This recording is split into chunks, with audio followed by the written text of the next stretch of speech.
こんにちは、テリーです。こんばんは、ゆっくりです。ご視聴ありがとうございます。ありがとね。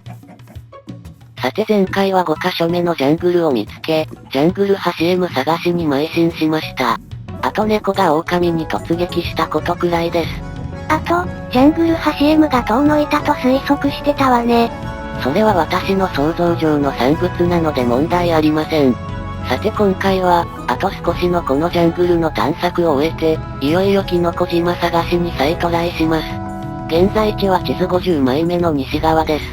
この後は東に直進し、地図47枚目から広がる海洋に向かいます。今度こそ海洋にたどり着くのかしら。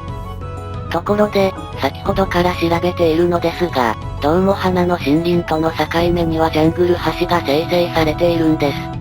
少し驚きました。ジャングル橋って普通の森林との境目では生成されなかったわね。つまりこれは、ジャングル橋を生成するか決めるとき、隣接バイオームの突然変異まできちんと見分けているってことですよね。そこまで見分けてるのなら、ジャングル橋まで突然変異を侵食させてくれればいいのに。なんだか愚痴っぽいわよ。さて少し進むと岩壁が出しゃばっています。こういう時は決まってモブが出てくるものですが。お、やはりいました。ゾンビです。ちょっとストレス解消を兼ねて。ストレス返しされるとか。いきなり燃えるとか反則です。ちょっと危なっかしいわよ。色々想定が足りなかったようです。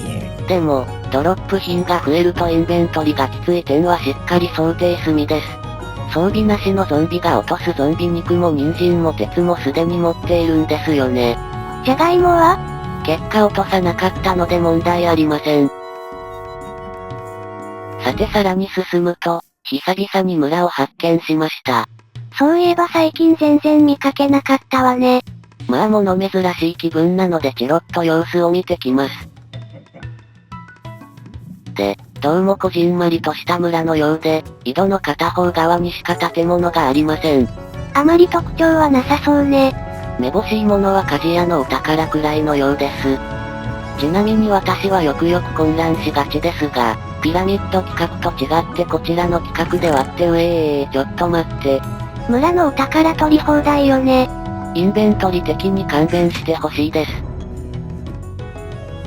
いつもならせいぜい鉄や金がちらほらある程度じゃないですか。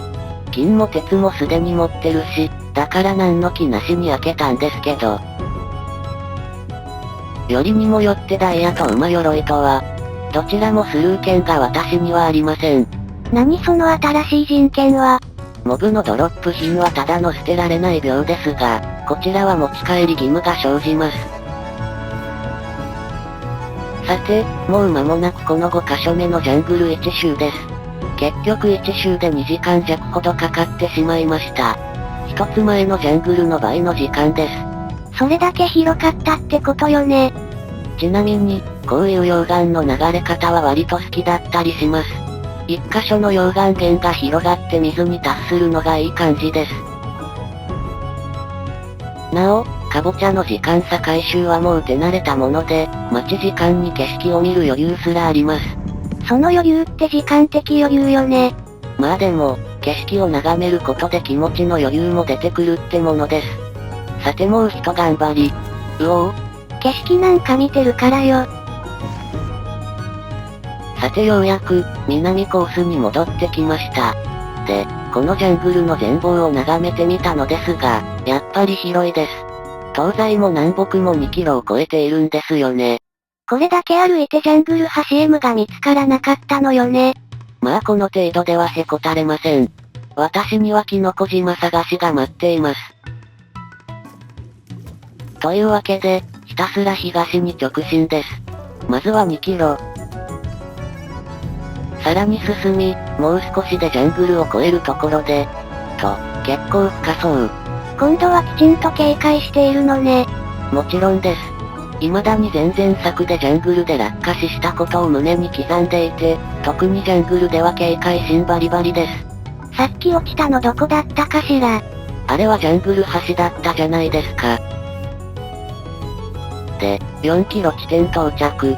こうも草原が広がってるとついつい村がないかと警戒してしまいます。見渡さなければ見つからないのに。そしてそろそろ海洋入りが近いので、ここらで原木を補充しておきます。船がいくつもクズになるかわからないんですよね。さらに6キロ地点。残り2キロです。で、一番東にたどり着く前に、8カ所目のメガタイガを見つけてしまいました。何やってるのよ。なお現在の地図は54枚目、つまりメガタイガは8枚に1カ所くらい生成されるってことなんです。ここから導き出せる結論は、私の場合は経験則で3倍の法則が適用されがちなのですが、しかしそれでも20数枚の地図を調べたら、最初のメガタイガは発見できる、ということなんです。で、その判例がピラミッド規格なのね。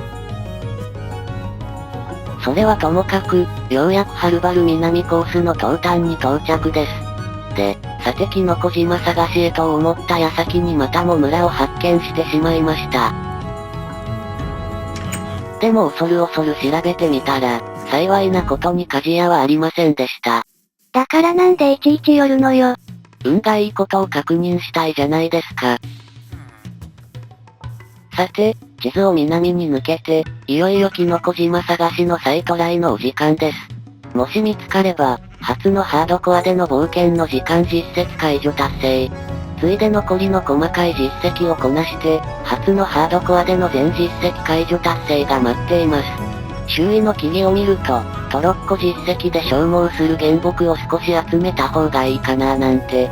まあ拠点に帰ってからでいいんですけどね。キノコ島を見つけてからにしなさい。さて、早速広大な海洋にたどり着いたようです。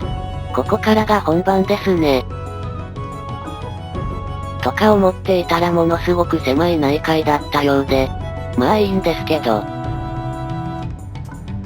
で、今度こそ間違いなく、改めて広大な海洋の探索開始です。ここからがまた長そうね。なお過去の海洋探索では地図1枚ずつ調べていきましたが、今回は先にこの海洋の広さを確認すべく、細かい探索は後回しにします。ひたすら海岸線を辿っていくってことね。なお、基本的には夜はさっさと寝てしまいます。海岸線を辿るので、ベッドを配置する陸には困りません。まあただこれは、もう一度船に乗れるかわからないというリスクがつきまといます。あっさり乗れたわね。カットしてますが、実はこの時点でゲーム中断挟んで間もないんです。ゲーム再開してしばらくは、割と船の位置ずれがしにくいんですよね。まあ例外はあるけどね。で、この地図の北にも海洋が伸びてそうでしたが、南のほんの少しってところで、ちょっとがっかりです。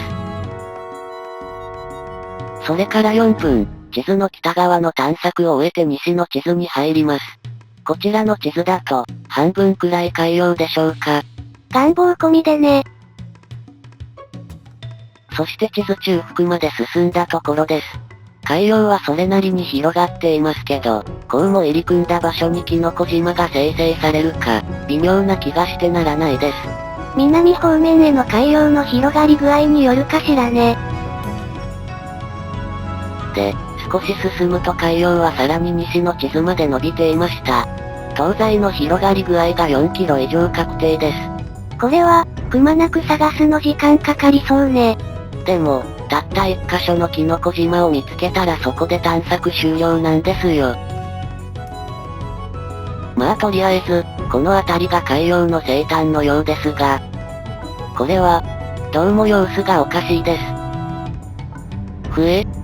こんな時に瞬間移動はやめて、船は急には止まれません。やっと海洋の果てにたどり着いたわね。これは違います。私のイメージしてた海洋の果てには陸があるんです。まあいつもの表示バグかと思うんですが、ハードコアだし万一のことが起こったら怖いです。ただそれ以上に気になるのが、廃校ですよねあれ。そういえば構造がなんだか、白っぽいのが雲の糸かしら。まあいつまで経っても表示が戻ってくれなかったので、偉大なる大自然の現象を迂回して、わずかなこの地図の海洋を調べ終えて東に抜けて、